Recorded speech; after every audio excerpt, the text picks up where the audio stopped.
Welcome to Like Mother, Like Murder. I am Rachel. And I'm Heather. We bring you the good, The badass, and the crime. This is Like Mother, Like Murder.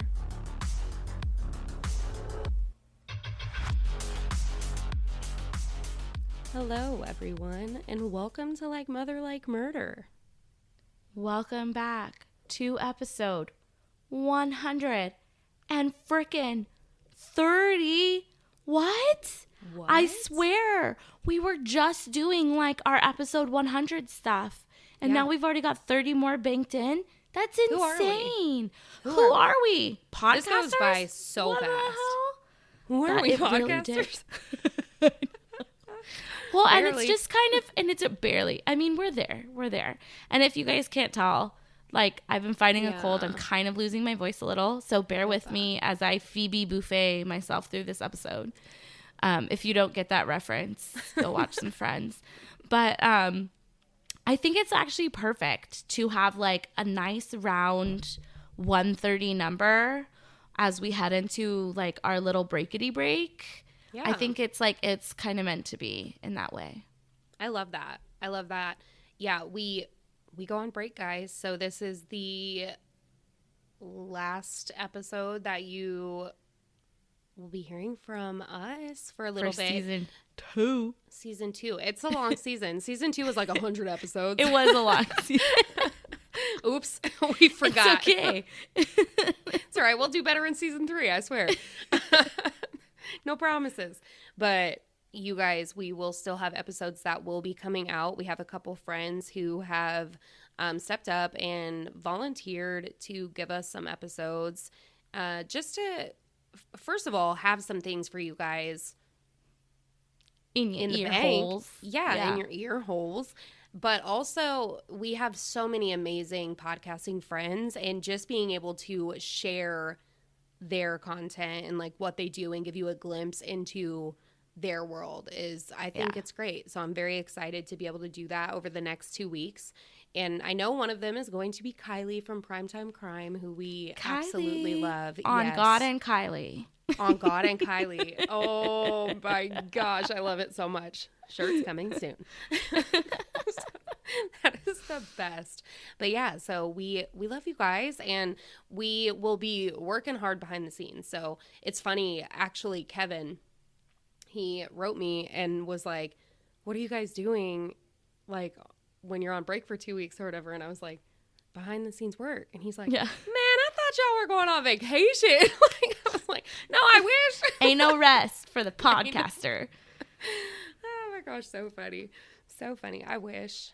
I said next year, vacations to come. Yeah. When we start making a shit ton of money off of season 3, right? That's we'll take ourselves on vacation. We're speaking that into existence. There will be a lot of moves. I think you could just wait. I'm friggin' excited about it. So I love it. Yes, me too. So obviously you guys click a link to get in here so that you know that our episode today is not a fun one. It's not a laughter, happy, fun. None of our happy fun, but some are definitely not as hard as this one. So I think that it's time to get into it. We just wanted to kind of give you guys that update that we will be gone the next 2 weeks. We will miss you guys, but it'll be for a good cause, and we got you covered. We got your ear holes covered. Okay, Rachel, I'm ready to be thoroughly depressed. Let's bring this on.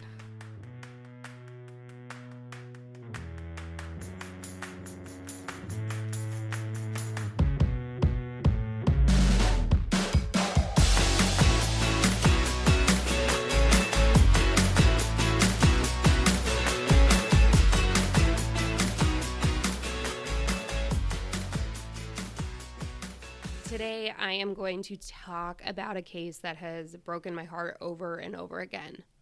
It's always a very difficult thing to talk about any crime case, but when you bring children into the equation, it's just harder. We don't typically cover cases involving children, but every once in a while we do. This case is a more recent case that happened in 2017. It's heavy on the hearts and minds of so many and has been a constant fight for justice since the moment it happened. November 11th, 2024, in a courthouse in Indiana, a guilty verdict was read. Richard Allen has been found guilty of 2 counts of murder and 2 counts of felony murder in the highly publicized Delphi murder trial, taking the lives of Liberty German and Abigail Williams. Today, we are going to discuss the horrific double murder. So first, I offer a trigger warning moving forward that we will be discussing child murder and the gruesome and heartbreaking details that go along with their deaths. I will talk about Liberty and Abigail, commonly referred to as Abby and Libby, and who they were as young girls and their friendship. I will be talking about the day their lives were taken from them, the details surrounding the attack, the investigation, what has taken place over the past nearly 7 years, those that were looked into, and the trial that has finally given a small piece of justice after a very long fight. In perfect Rachel fashion, I am presenting a 2-part episode for you all today because although Richard Allen was found guilty after the deliberation of the jurors and everything that was presented in court, talks of a retrial are already being discussed, and the information and details on why I'll be talking about in part 2 that will be released on Thursday. Today it's about Abby and Libby. It's about their lives that mattered, their lives that were only just getting started, their lives that were taken from them back on February 13th, 2017. Let's talk about these 2 beautiful young girls. At the time of the crime, Abby was 13 years old, and Libby was 14. They were friends, the best of friends, connected by a small, tight-knit community and common interests. A lot of the information I will give you now about the girls comes from interviews with their family members, which will, of course, everything will be sourced in the show notes for you guys to go watch if you would like. But hearing and watching mothers, grandmothers, sisters talk about Libby and Abby, it just gives us so much more of who these girls were. In 2017, they were middle schoolers. That was just such a time to explore life, see what you're interested in, who you are and who you want to be. These were such pivotal years, and the girls were embracing all of it. Abby was more on the quiet side, and Libby was very outspoken. 2 very different personality types, yet they meshed so well together. Libby was said to be involved in anything and everything she could in the community. Every sport and extracurricular there was, Libby wanted to do it. And Abby was also very involved, and so they had each other in every walk of life. They played saxophone together in the band. They played volleyball together, and were getting ready to play softball together in the upcoming school year as well. Heather, you and I played volleyball together. I was going to say. I cannot play saxophone. Yeah, me neither. That was one thing we never did. We were never band kids. But Hey, I was in the band. I played trombone. In middle school, not by the time we got to high school. Hey, they were in middle school. That's what we're talking about. It's true. You're right. I know, but we did play volleyball in high school. Okay, so I get where you're coming from. Both girls were very family-oriented and would spend time at each other's houses and with each other's families. They both loved the outdoors, photography, and arts and crafts. They just had so much love and life left, and for that to be stripped away is heartbreaking.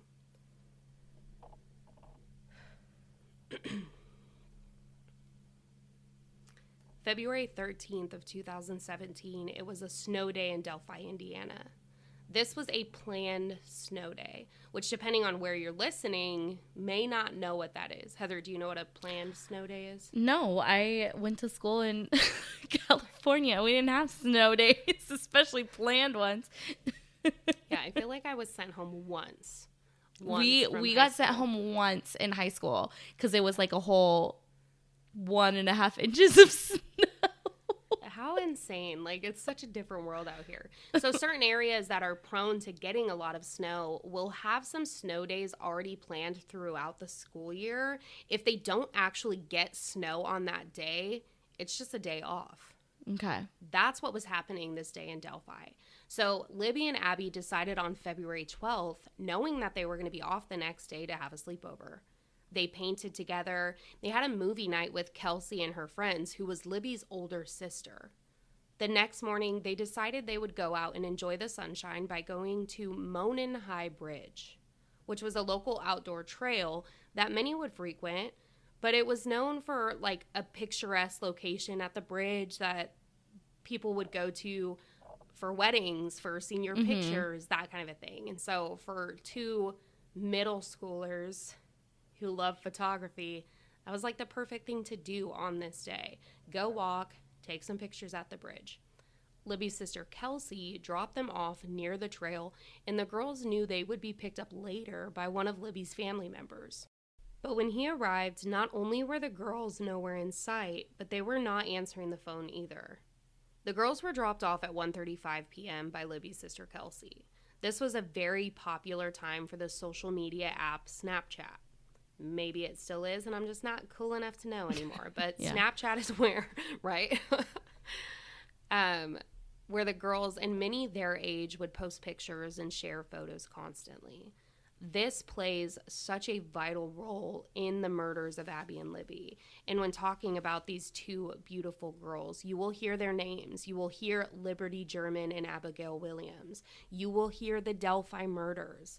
And you will also hear it being referred to as the Snapchat murders.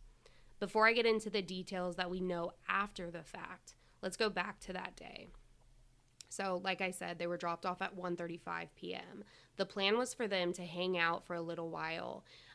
Derek German, who is Libby's father, he was going to be out of town at Frankfurt, and that's miles away, but he had said that they had a few hours to hang out, and it might even be longer, but they were fine with that. Whenever you're ready to come pick us up, come pick us up. Around 3:15, Libby's father went to pick them up. He called Libby when he was close to tell her to start heading back to the trailhead, but she did not answer.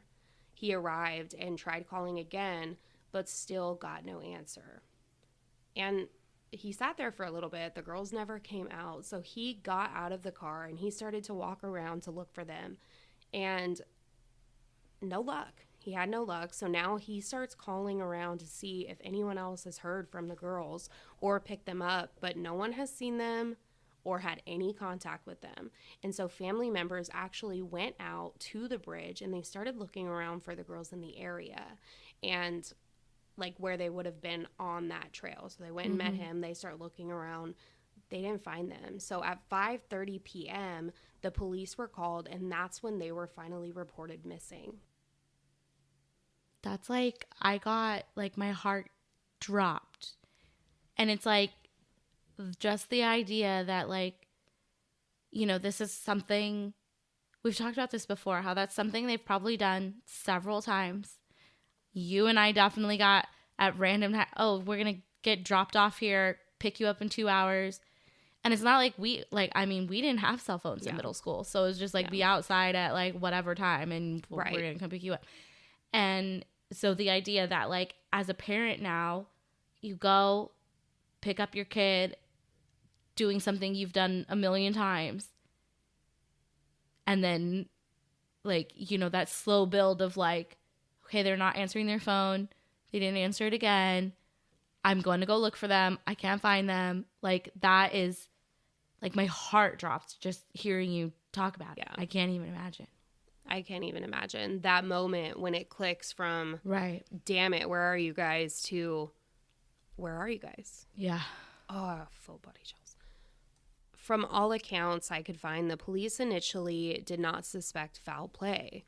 They went out alongside others to do some searching, but their initial thoughts were maybe they got lost, maybe they walked off, maybe they went with someone else and they would be back. After searching for a while, the search was called off for the evening because of the weather, because of the dark. February 14th, the next day, search teams went back out. There were dogs, drones, dive teams for the creek. The girls' bodies were found on this day by someone on the search team about a half a mile away from the bridge in a wooded area right on the edge of a private property line. This day would be the worst day of so many people's lives. Finding out that their daughter, their sister, their niece, granddaughter, friend, teammate, classmate, their loved one was found murdered in a community where bad things like this didn't happen. Yeah. Delphi was known as this small, humble, beautiful, friendly place to live and to raise your family. And it's said all the time that things like this didn't happen here. We see that so often in cases that we talk about. Crime was uncommon. Murders weren't something you'd hear about. But it did. It happened here. These families were left with the grieving and horrific pain of losing Abby and Libby in a double homicide, not knowing that the next nearly 7 years would be spent fighting for justice for their deaths. The investigation began immediately. Going back to something I was talking about earlier, Snapchat, and how it is a huge factor in this case. Abby had Snapchat. Libby had Snapchat. Their family members had Snapchat, their friends, everyone. So February 13th, the day that they went to Monon High Bridge, Snapchat was being used. They used it in the car on the way there. They were taking pictures, and they used it once they got there.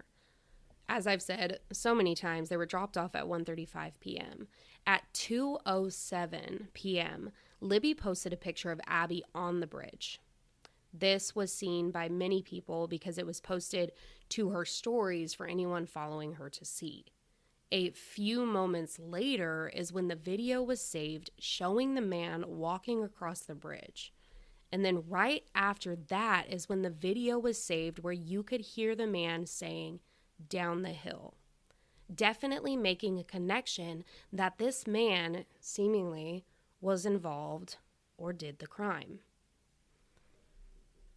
The day after the girls' bodies were found, so February 15th, a picture of the man on the Monon High Bridge was released. And it was released in a way at first of, if this was you on the trail, we would like to talk with you to get some information in regards to maybe seeing something during your time there. That kind of a thing. Right. February 19th, this man in the picture, most commonly referred to as the Bridge Man, was named a suspect in the murders.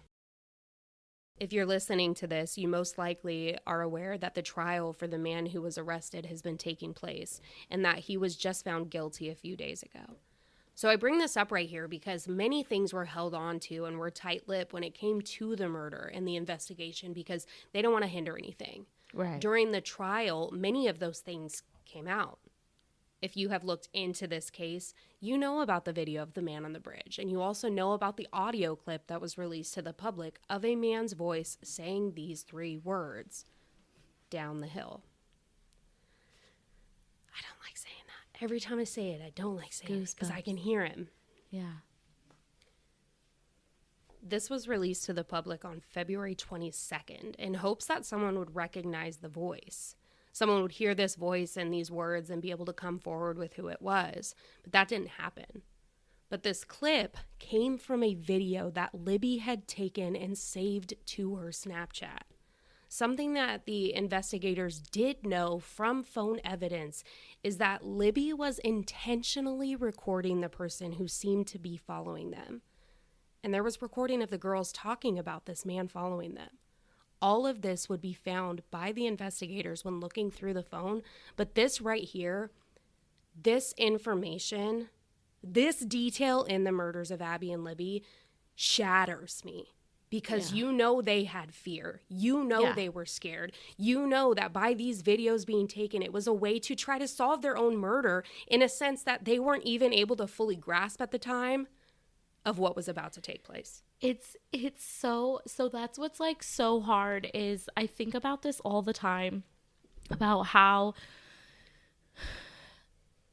like one of the biggest things I feel you can teach young women is, other than, you know, just like obviously like self-defense is very important, but just like having that awareness, just being aware, you know, and the idea that she was aware that this situation made her uncomfortable enough that she was documenting it.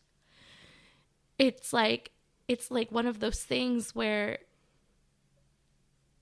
on one hand you're like, why the fuck did she even have to be in a situation Like, why do people like him exist to the point where, like, why did this young girl with her whole life ahead of her to be scared? Yeah, like, she should never have had to feel that way.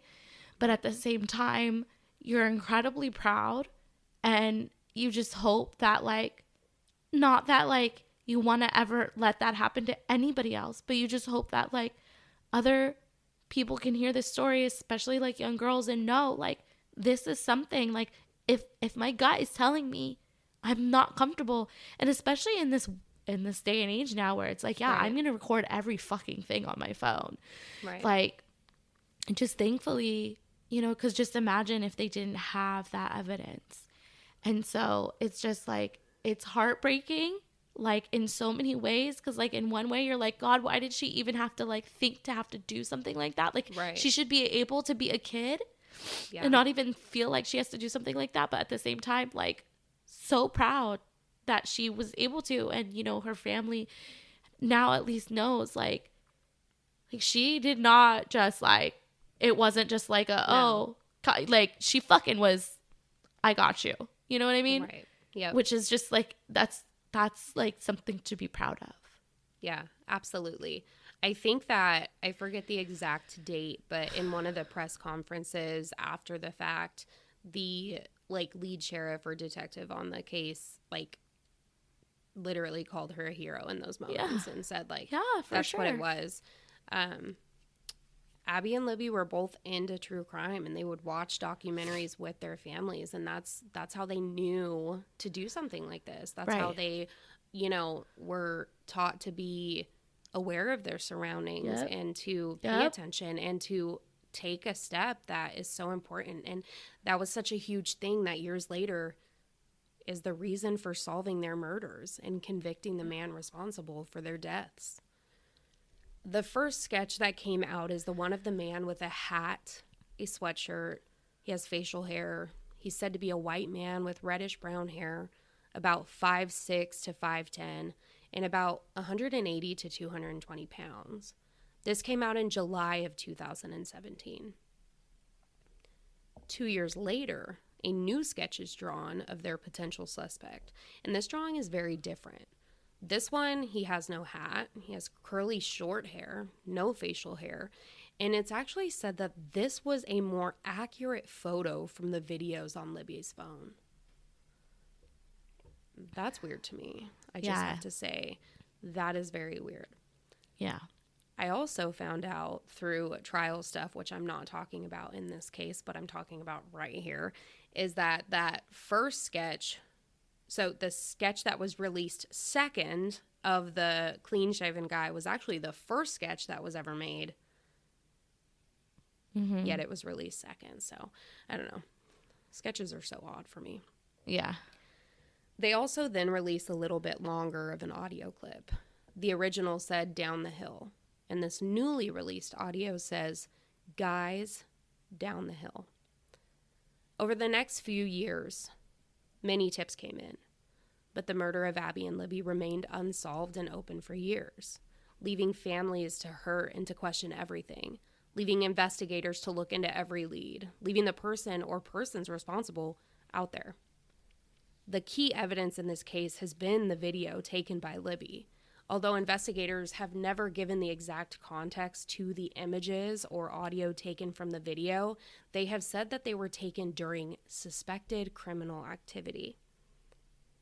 October 26, 2022, Richard Allen was arrested, and he was charged with 2 counts of murder.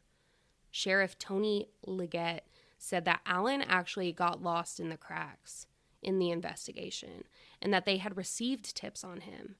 After one of the tips was rediscovered, he was arrested. And that was based on an unspent cartridge that was found between both Abby and Libby's body at the crime scene. This unspent cartridge matched a pistol that was Allen's. We know that Allen was arrested, and by this time in this case, or all over the news, we know Richard Allen was found guilty November 11th for the murders of Abby and Libby. We will be talking more about his time in jail, prison, the trial, and the details of why there may be a mistrial. As hard as this is going to be, we are going to be talking about more details about how Abby and Libby were found. Details of the crime scene were not released. The public knew little to nothing about the murders, specifically for many reasons, but mostly they needed it out of court so that they could use it, or needed it not out there so that they could use it in court. Mm-hmm. Their bodies were found about a mile east of the Freedom Bridge, which is another part of the trail area they were on, down along Deer Creek. So I had to pull up maps for certain things, but I'm just going to add this really quick. While I was like looking at different things to understand like where the Monon High Bridge is, where this Freedom Bridge is, obviously the creeks underneath, that kind of stuff. I was like scrolling in and out on like one of the maps, and there's an Abby and Libby Memorial Park, and I just started sobbing. And like stuff like that happens all the time, but instantly I was just like, oh, my heart, I can't. And then also at the same time, I'm like, don't have it there. And it's not like right there. It's a little ways away, but still I'm just like, never go back there ever. Shut the whole fucking bridge down. Burn it. That's what's so hard though, is like, especially like you can't imagine that was their first time there.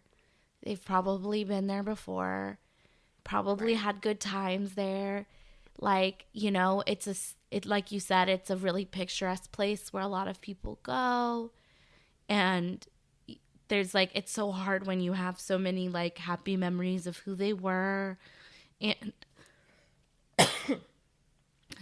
of who they were and what they did and how they loved taking pictures there and all of that. And then like that gets just like horribly conflated with, you know, their death. It's really hard when all of that is in like such close, you know, proximity. Yep, absolutely. Their bodies lay in a wooded area by a creek. Both Abby and Libby's necks were slit. Libby was found nude, and Abby was found in Libby's clothing. The phone was found underneath Abby's body. The girls were several feet apart, and the ground beneath them was saturated with their blood. There was also blood in other spots around. For example, a tree trunk had bloodstains on it that was visible in the photos that were shown to the jurors. Also, sticks and branches had been arranged on top of the girl's body. 3 large branches formed a triangle on Libby's body, and 2 large sticks covered Abby's body. Another detail that I read that shattered me was that when looking at their bodies and taking for evidence, there was something that was mixed in with the blood on Libby, and it was her tears. And, yeah, okay. Before I end the episode for today, I want to say a quote from Libby's grandmother, Becky Patty. In the end, you are never coming back to us. Nothing changes. The missing you will never stop. The pain of losing you will never stop. Loving you will never stop. There will never be real healing. Maybe when this is over, we will learn to move forward. Maybe not. One thing is for certain, though. We will live our lives loving and honoring you. Love you and miss you so much, Libby. I just, like, ugh.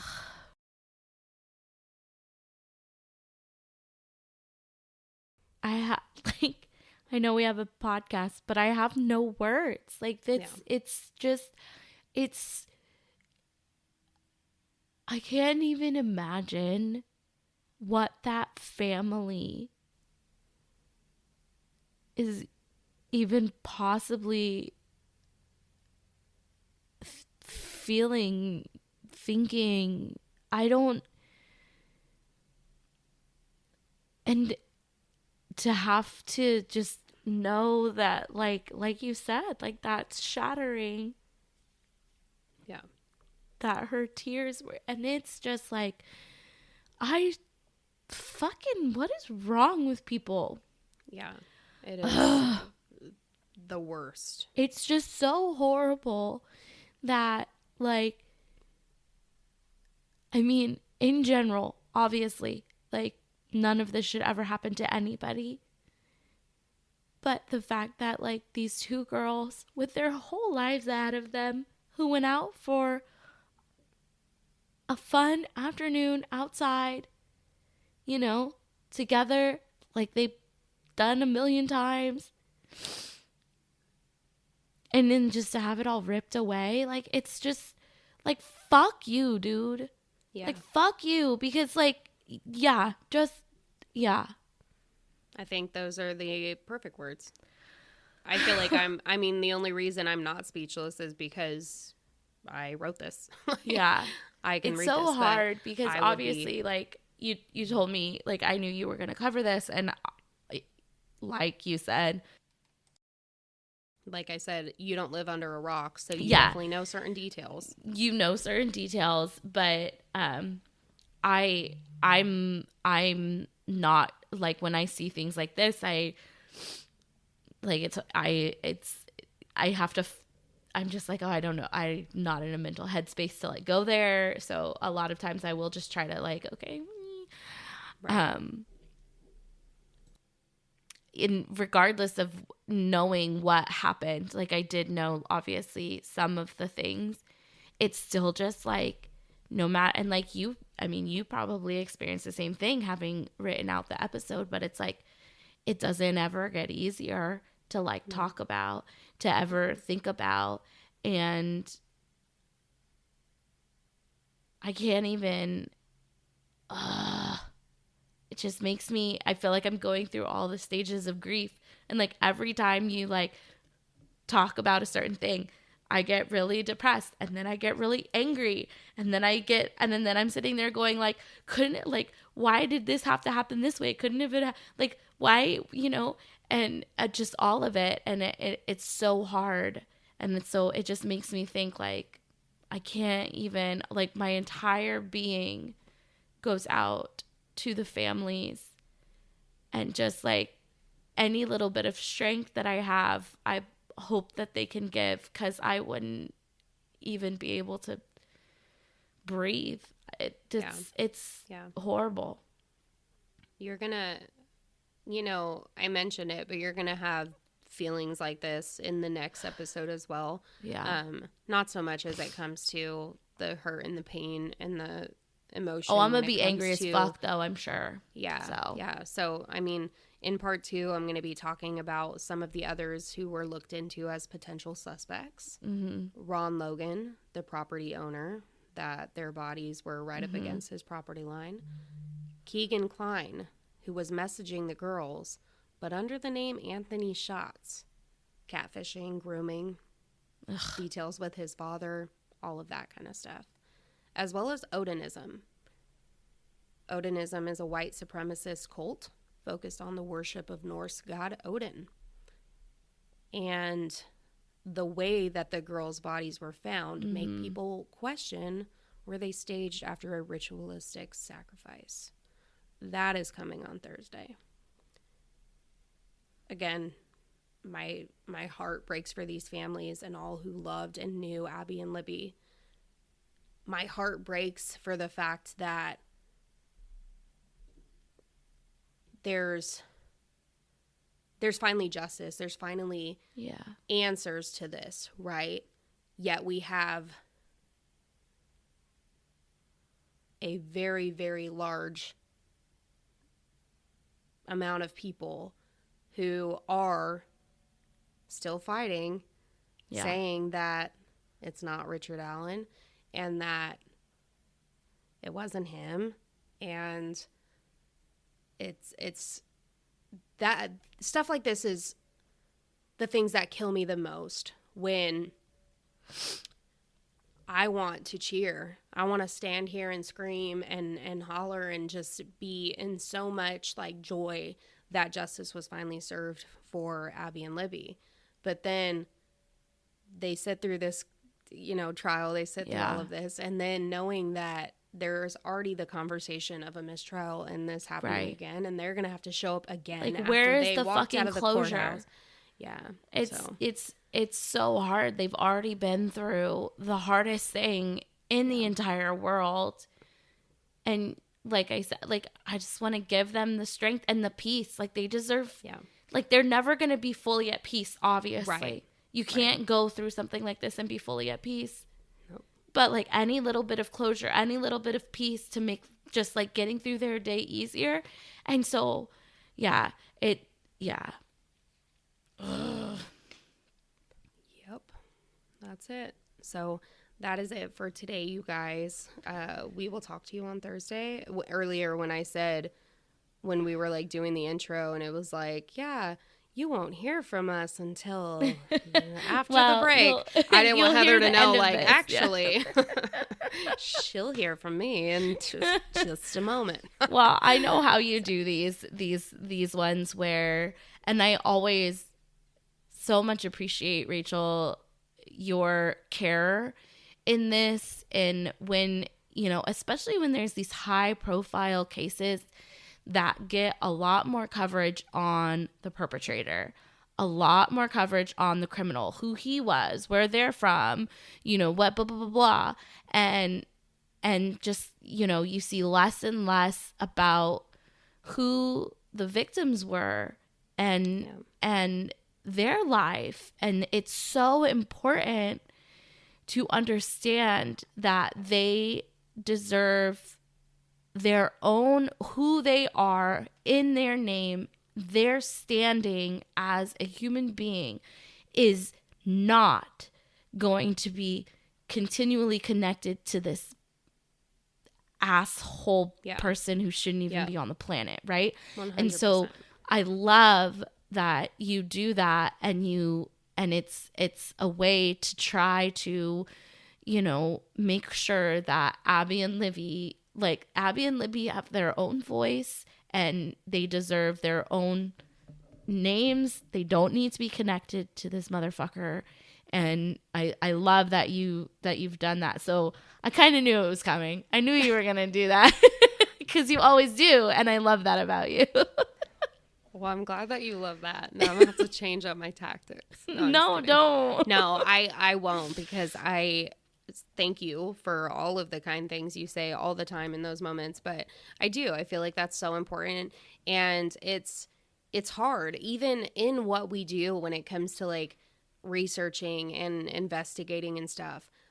I get livid.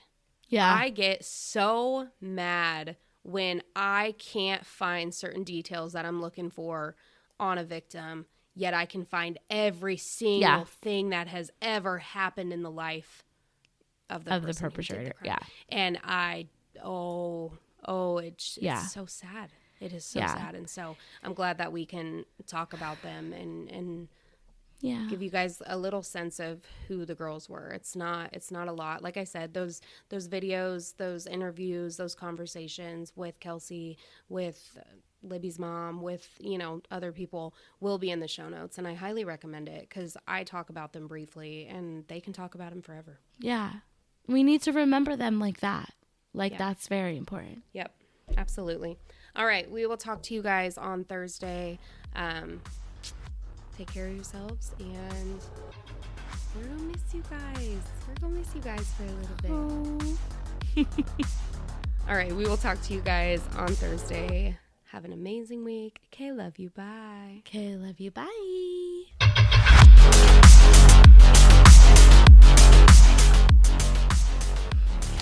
Where, oh, where did my Rachel go? Oh, where could she be? With her hair so blonde and her eyes so green. Hazel? Oh, where? Oh, she's back.